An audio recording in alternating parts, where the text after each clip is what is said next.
That final night with my stepson was a night I will never forget. To be honest, I cannot forget as it was that exciting. It all started on a Monday evening. The house was unusually quiet. My husband Rick had left early for his business trip, leaving behind an almost eerie silence that seemed to settle into every corner of the house. I found myself wandering aimlessly from room to room, trying to shake off a sense of unease. I couldn't quite place. Maybe it was the stillness, or perhaps it was the fact that Rick's son Jake was still up, his faint footsteps occasionally creaking across the upstairs floor. Jake had moved back in with us a few months ago after finishing college. He'd always been polite and kind, a young man who carried himself with a confidence that was hard to ignore over the past weeks. I'd found myself noticing little things about him. The way he ran his hand through his hair when he was deep in thought, the ease with which he laughed at my jokes, even the strength in his voice when he spoke about his plans for the future.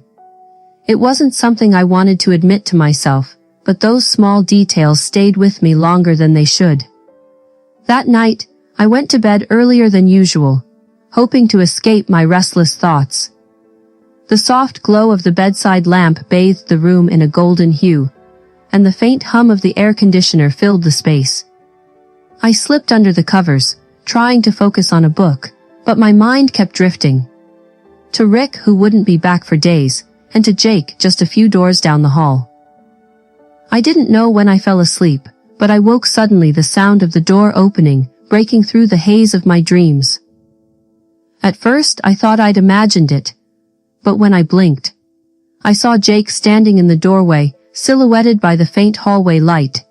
His hand rested on the doorknob, his expression unreadable. "Jake," I said softly, my voice still heavy with sleep. I sat up slightly, the sheets rustling around me. "What's wrong?" "Sorry," he stammered, taking a half step back. "I didn't mean to wake you. I just thought I heard something." I rubbed my eyes, trying to process the situation. "Is everything okay?" He hesitated, his gaze flicking between me and the floor. "Yeah, it's fine. I guess I just needed some air." I noticed then that he wasn't dressed for bed. He wore a loose t-shirt and sweatpants, his hair slightly messy, as if he'd been lying down but couldn't sleep. There was a vulnerability in his stance that caught me off guard. "Come in," I said before I could stop myself patting the edge of the bed. "You don't have to stand there." For a moment, he didn't move, as if weighing his options. Then he stepped inside, closing the door quietly behind him. The room felt smaller, instantly the air heavier. He didn't sit down right away, instead hovering near the edge of the bed, his hands tucked into his pockets. "Do you want to talk about it?" I asked, trying to keep my tone light. Though my heart had started to pick up speed, he shrugged, finally sitting down, though he kept his gaze fixed on the carpet. "I guess I've just had a lot on my mind lately." Like what I leaned forward. Slightly genuinely curious, he let out a soft laugh, but there was no humor in it. "Life. I guess everything feels complicated."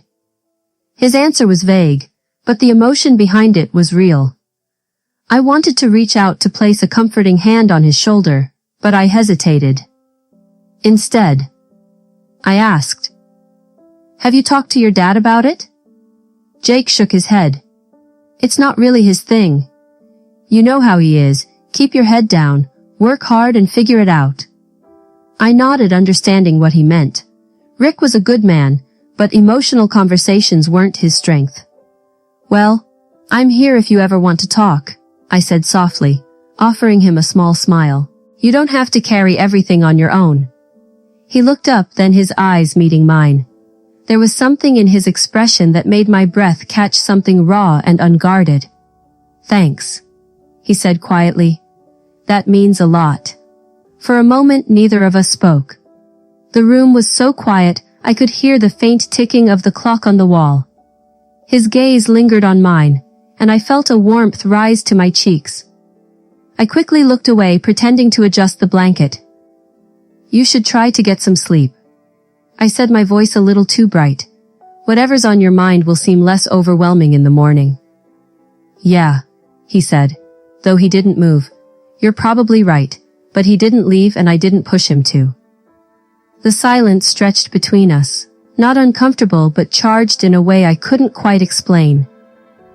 My heart was beating faster than it should have been, and I found myself hyper-aware of every detail. The way his hand rested on the edge of the bed, the faint scent of his cologne, the way his chest rose and fell with each breath. When he finally stood, it felt like a relief and a disappointment all at once. "Good night," he said, his voice soft.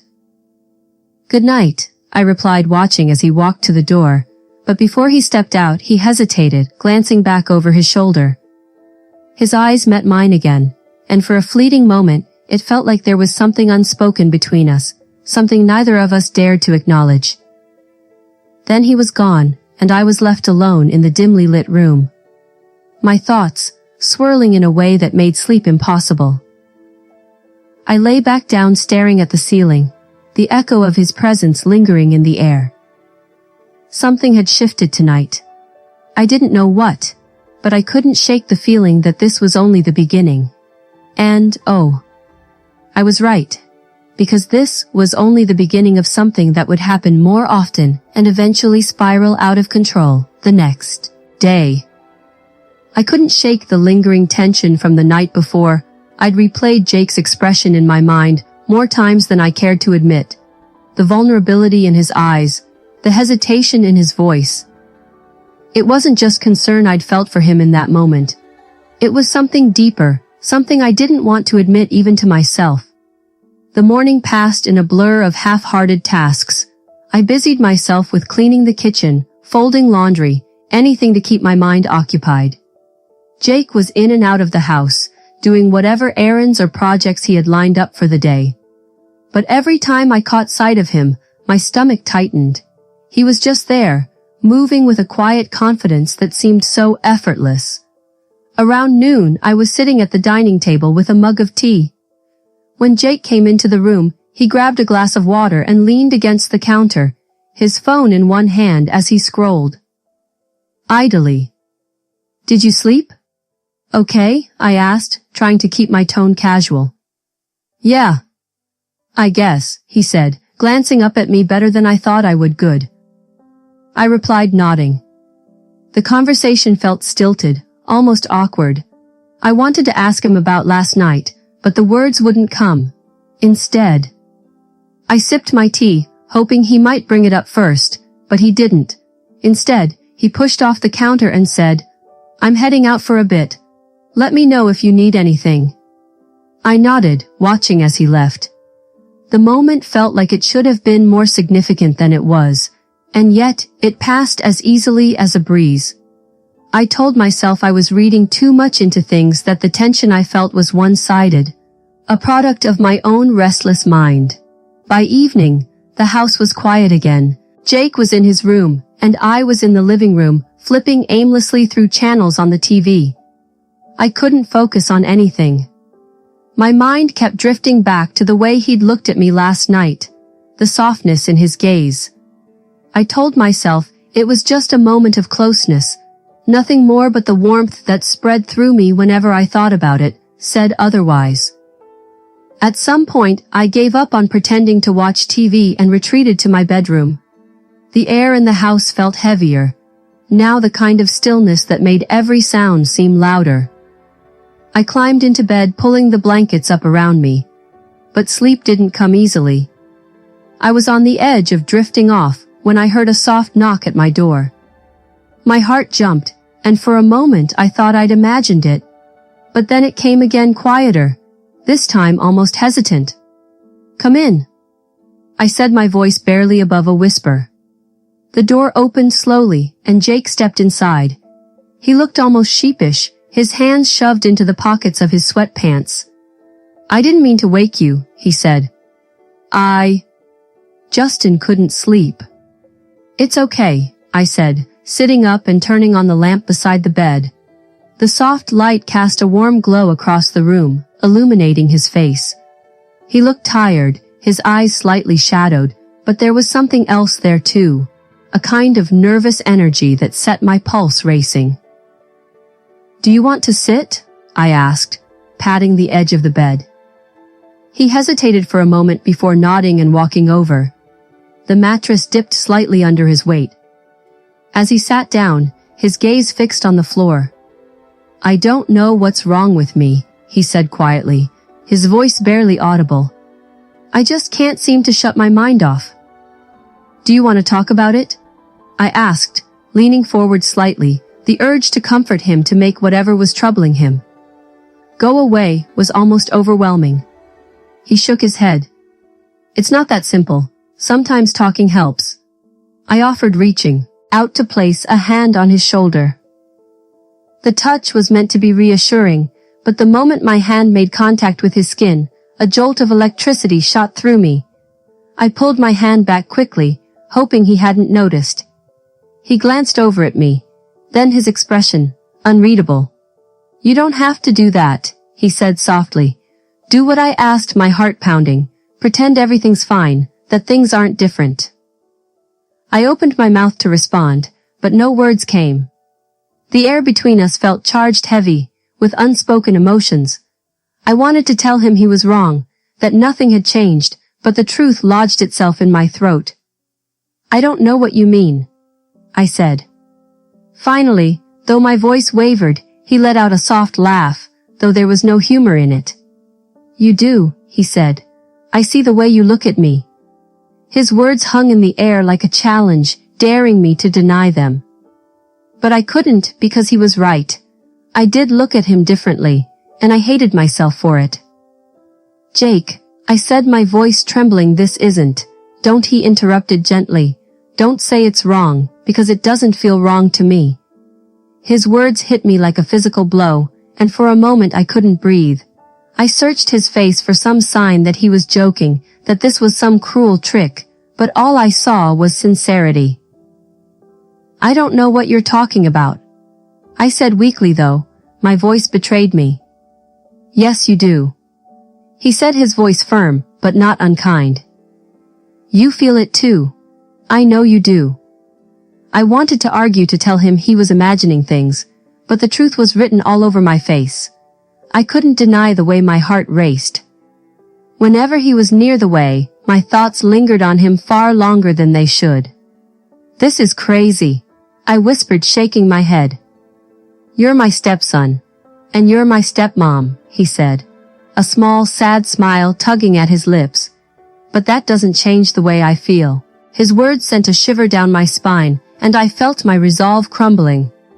I wanted to push him away, to tell him to leave and never bring this up again. But I couldn't, because the truth was, I didn't want him to go. Instead, I sat there in silence, the weight of his confession pressing down on me. And in that silence I realized that I'd been lying to myself all along. This wasn't just a passing attraction, a fleeting moment of weakness.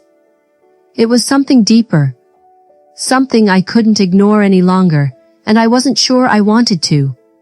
My mind raced with 1,000 thoughts, none of them coherent. Jake's words echoed in my head, and the weight of what he'd said hung heavily between us.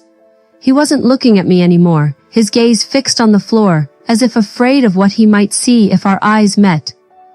"Jake," I began, my voice trembling. "This is complicated. I know," he said, his voice soft but firm. "I know it's not supposed to be like this, but I can't help how I feel, and I don't think you can either." I wanted to argue, to deny everything he was saying, but the truth was staring me in the face. My feelings for Jake weren't just some passing confusion. They had been building for months, quietly but steadily, until they were impossible to ignore. "I'm your stepmom," I said, my voice barely above a whisper. It's not right." Jake finally looked up at me, then, his eyes searching mine. "Do you really believe that?" he asked, his tone gentle but insistent. "Because it doesn't feel wrong to me, not when I'm with you." His words sent a shiver down my spine, and I felt my resolve slipping. How could I argue with him when my heart was screaming the same thing? But the logical part of my mind was still fighting to maintain control, to remind me of the consequences, the risks. "This isn't fair to you," I said, my voice breaking. You're young, Jake. You have your whole life ahead of you. You don't need this K. End of complication. And what about you? He asked, leaning closer. Don't you deserve to be happy too? His words cut through me like a knife, and I felt tears prick at the corners of my eyes. I wanted to tell him he was wrong, that my happiness didn't matter, but the intensity in his gaze made it impossible to lie. I don't know what to do. I admitted, my voice barely audible. This isn't something I ever thought would happen. Jake reached out then, his hand brushing against mine. The contact was light, tentative, but it sent a jolt of electricity through me. I should have pulled away, but I didn't. Instead, I let his fingers intertwining with mine, the warmth of his touch grounding me in a way I hadn't felt in years. You don't have to decide anything right now, he said, softly. I just needed you to know how I feel. I couldn't keep pretending anymore. I nodded, unable to find the words to respond. My mind was a whirlwind of emotions, but one thing was clear. I couldn't push him away, not now, not after everything he'd just said. We sat there in silence. For a long time, our hands still joined. The weight of the moment was almost suffocating, but at the same time it felt like a relief. The truth was out and there was no going back. Finally, Jake broke the silence. Do you want me to go? He asked, his voice hesitant. I shook my head quickly, the thought of him leaving suddenly unbearable. No, I said, my voice steadier than I expected. I don't want you to go. He nodded, his expression softening. Okay. We sat there for what felt like hours. Neither of us speaking. The tension between us was palpable, but it wasn't uncomfortable. It was like we were both trying to process the magnitude of what had just happened, the unspoken promises lingering in the air. Eventually I lay back against the pillows, pulling the blanket up around me. Jake hesitated for a moment before shifting closer, his movement slow and deliberate, as if afraid to cross some invisible line. But when he lay down beside me, I felt a sense of calm wash over me, the kind of peace I hadn't felt in a long time. We didn't say anything else that night. There were no declarations, no decisions made, just the quiet understanding that something had shifted between us, something that couldn't be undone. As I drifted off to sleep, Jake's presence beside me was a constant reminder of the line we had crossed, and though a part of me knew this was dangerous, I couldn't bring myself to regret it. For the first time in years I felt alive, and that more than anything terrified me. It was as if something had invoked in me that wanted me to do something with him, something exciting. As he lay beside me, I wanted to touch him, but I didn't, not yet. The next morning I woke slowly, my mind still caught in the haze of the previous night. For a moment I thought it might have all been a dream, a fleeting fantasy my mind had conjured in the quiet hours of the night. But when I turned over and saw Jake lying beside me, his features relaxed in sleep. The reality of it all hit me. His arm was draped over the edge of the bed, his chest rising and falling with steady breaths. He looked so peaceful, so at ease, and I couldn't help but let my gaze linger. My heart ached with a mix of emotions, guilty confusion, and a warmth I couldn't quite name, as if sensing my eyes on him. Jake stirred, his lashes fluttering before his eyes opened. For a brief moment he looked disoriented, his gaze darting around the room before settling on me. When recognition dawned, a small tentative smile spread across his lips. "Morning," he said, his voice still heavy with sleep. "Morning," I replied. My voice soft, the air between us felt fragile, as if one wrong word or action could shatter the delicate balance we'd found. Neither of us moved, the weight of unspoken words hanging in the air. I wanted to say something to address what had happened, but the words caught in my throat. What could I possibly say to make sense of it all? "Are you okay?" Jake asked, breaking the silence. His tone was gentle, his concern evident. I nodded, though I wasn't entirely sure it was true. I think so, are you? He gave a small laugh, rubbing the back of his neck. I don't know, it feels different, but not bad. Different was an understatement. Everything about the world felt different now, like I was seeing it through a new lens. The boundaries I'd always thought were unbreakable suddenly felt blurred, and it was both thrilling and terrifying. We should talk about this, I said, finally sitting up and pulling the blanket around me about what this means. Jake sat up too, his expression serious. I know this isn't easy for you, he said, and I don't want to make things harder, but I meant what I said last night. I care about you, more than I should maybe, and I think you feel the same. His honesty was both a comfort and a challenge. He wasn't trying to sugarcoat anything or pretend. This was simple. He was laying it all out there, raw and unfiltered, and it forced me to confront my own feelings in a way I'd been avoiding for so long. I do care about you. I admitted, my voice barely above a whisper. But it's not just about us. Jake, there's so much more to consider. I know, he said, his gaze unwavering, but doesn't what we feel matter too? It was a question I didn't have an answer to. All I knew was that being near him felt right in a way I couldn't explain, even if every rational part of my mind screamed that it was wrong. I'm scared. I confessed, the words tumbling out before I could stop them. Scared of what this means, of what could happen. Jake reached out, then his hand covering mine. I'm scared too, he said, but I'm willing to figure it out if you are. His words hung in the air, a challenge and a promise all at once.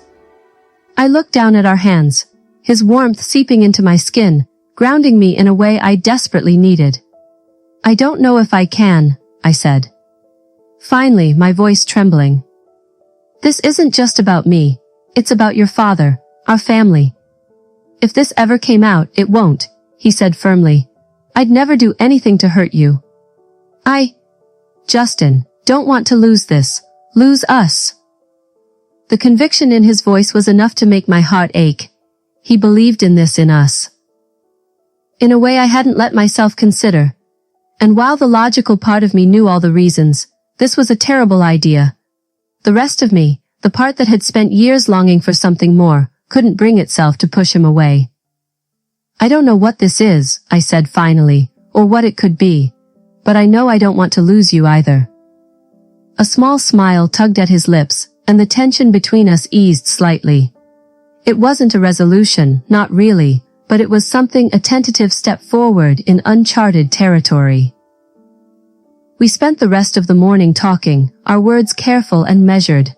As we tried to make sense of the situation, it was strange how easy it felt to be honest with him, even about the things that scared me the most. He listened without judgment, his presence steady and reassuring. By the time the sun was high in the sky, I felt a strange sense of calm settle over me. The future was still uncertain and the risks were still there. But for the first time in a long time, I didn't feel so alone. As Jake stood to leave, he hesitated at the door, turning back to look at me. We'll figure this out, he said. His voice filled with quiet determination. Together, I nodded, a small smile, breaking through my uncertainty. Together, when he left the room, felt emptier without him, but the warmth of his words lingered. A promise I wasn't sure I deserved, but couldn't bring myself to let go of in some way. I suddenly find him so attractive. Why was that? And what should I do about it? Should I kiss him, or am I not allowed, being his stepmother? And as the day wore on, I found myself unable to focus on anything else. My mind kept replaying our conversation, Jake's words echoing in my head like a soft refrain. We'll figure this out together. The weight of it felt both comforting and immense, a delicate balance of hope and uncertainty. The rest of the house buzzed with its usual rhythm, my husband bustling about as if nothing in the world had changed, and for him, it hadn't. But for me, everything felt like it was in flux. Every glance at Jake during dinner, every accidental brush of his hand carried a new intensity. It was a secret that lived between us now, a thread connecting us in a way I never could have imagined. Later that evening, I retreated to my room, needing the sanctuary of solitude to process everything. I closed the door softly behind me and let out a long, shaky breath. The weight of the day pressed against my chest, and I wasn't sure if it was relief or apprehension that had me so on edge. I climbed into bed, the familiar routine feeling foreign. Now my body ached with tension, my mind racing through a 1,000 possibilities. I couldn't stop thinking about Jake, his voice, his touch, the way he'd looked at me. With such earnest conviction, the house was quiet, now the hum of daily life. Settling into the stillness of the night, I turned off the lamp and lay in the darkness, the only sound, the soft rhythm of my breathing. But sleep eluded me, my thoughts too loud to ignore. I was just beginning to drift off when I heard it. The soft creak of the door opening, my breath caught my body teasing as a familiar silhouette appeared in the doorway. Jake. He hesitated for a moment, his hand resting on the door frame as if waiting for permission. I sat up slightly, my heart pounding in my chest. The room felt charged, the air between us heavy with unspoken words. Jake. I whispered, my voice trembling. What are you doing? I couldn't sleep. He admitted, stepping into the room and closing the door quietly behind him. I needed to see you. His words sent a shiver through me, a mix of fear and longing that left me breathless. I don't know why, but it even evoked way more in me. It was a lot of excitement, and I can't tell you why. He crossed the room slowly, his movements careful, and when he reached the edge of the bed, he hesitated again. Can I sit? He asked, his voice soft. Oh, yes. Yes, please. And even more than that, the words just came out of my mouth.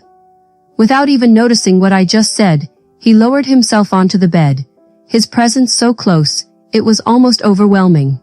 The silence stretched between us, thick and palpable, until he finally spoke. Well, before that, I've been thinking about what you said. He began, his gaze fixed on his hands. About how this isn't just about us, and you're right. It's complicated and it's messy, but I can't pretend that what I feel isn't real. His honesty was disarming, and I felt my defenses crumbling under the weight of his words. I reached out, placing a hand over his, and he looked up at me, his eyes searching mine. Jake, this isn't easy for me either. I said, my voice barely above a whisper. I've spent all day trying to make sense of it, trying to figure out what the right thing to do is, and the truth is, I don't know. I don't know what this means or where it's going, but I know that I care about you more than I should. And then he looked me in the eyes in a way I just couldn't resist anymore. I had to do it. I had to take my moment. Before he could say anything, I leaned in on him, kissing him softly. It was a soft and sensitive kiss, and within a second, our lips met once again. He gave in on me too, and I couldn't quite understand what was happening.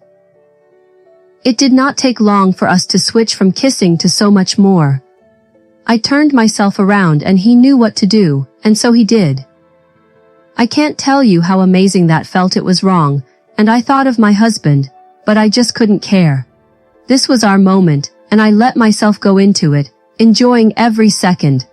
To be honest, it took quite long, longer than I think normal boys of his age, especially with a woman of my age. But of course, the longer the better, you know. And when he finished, I lay down on my bed, realizing what had just happened.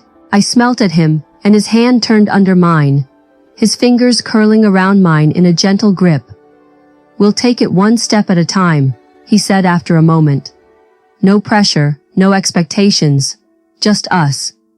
The simplicity of his words eased some of the tension in my chest, and I found myself nodding. Oh, why? I said, one step at a time. For a moment we just sat there, the quiet between us feeling less like a barrier and more like a shared understanding. Then slowly he leaned in, his forehead resting against mine. I don't want to lose this, he murmured. I don't want to lose you. You won't. I promise, the words coming more easily than I expected. We'll figure it out. The moment felt fragile, like a crystal balanced on the edge of a knife, and I knew how easily it could shatter. But for now, it was enough to hold on to, as we navigated the uncertain path ahead. As the night stretched on, we stayed like that, our words quiet and measured, our connection deepening with every passing moment. And for the first time in a long time, I felt a flicker of hope, a belief that maybe, just maybe, we could find a way through this together. But now I think of it again. I don't know. I'm still not sure how to tell this to my husband. Or should I tell him? Should I feel bad at all? Let me know what you think of it in the comments.